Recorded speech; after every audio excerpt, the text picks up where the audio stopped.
Hello hi అండి, అందరికీ నమస్కారం అండి. ఈరోజు జూబ్లీ హిల్స్ ఉప ఎన్నిక జరిగింది. 6 గంటలకు ముగిసేసరికి 50% పైనే ఓటింగ్ శాతం నమోదైంది. ఇంకా పెరగొచ్చు. అధికారికంగా ఇంకా ఓటింగ్ శాతం అయితే ప్రకటించలేదు.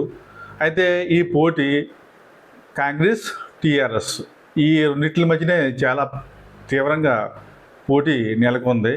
బీజేపీ అంతంత మాత్రానే అని చెప్పాలి. అయితే రేవంత్ రెడ్డి గారు, కేటీఆర్ గారు వీళ్ళిద్దరూ కూడా ప్రచారంలో దూసుకెళ్ళారు. హోరాహోరీగా ప్రచారం చేశారు. అయితే ఈ ఎన్నిక ఇటు కాంగ్రెస్, ఇటు టీఆర్ఎస్ ఈ రెండింటి మధ్యనే జరిగింది.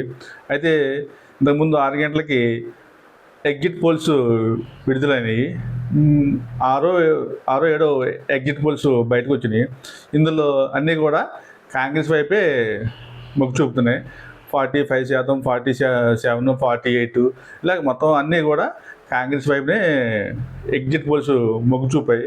అయితే నా ఒపీనియన్ ప్రకారం, నేను తెలుసుకున్న విషయాన్ని బట్టి, నా అంచనా ప్రకారం కూడా కాంగ్రెసే విజయం సాధించుతుంది.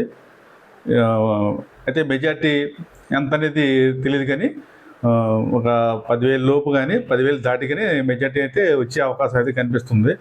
అదే అంచనా మాత్రమే, అది ఎంత అనేది మెజార్టీ తగ్గుతుందా పెరుగుతుందని కాదు. విన్ అయితే కాంగ్రెస్ పక్కగా అవకాశాలు అయితే కనిపిస్తున్నాయి. అది ఎగ్జిట్ పోల్స్ అన్నీ కూడా కాంగ్రెస్ వైపునే చూపించినాయి. అయితే కాంగ్రెస్ విన్ అవ్వబోతుంది. నవీన్ యాదవ్ గారు గెలవబోతున్నారని నా అంచనా. Thank you.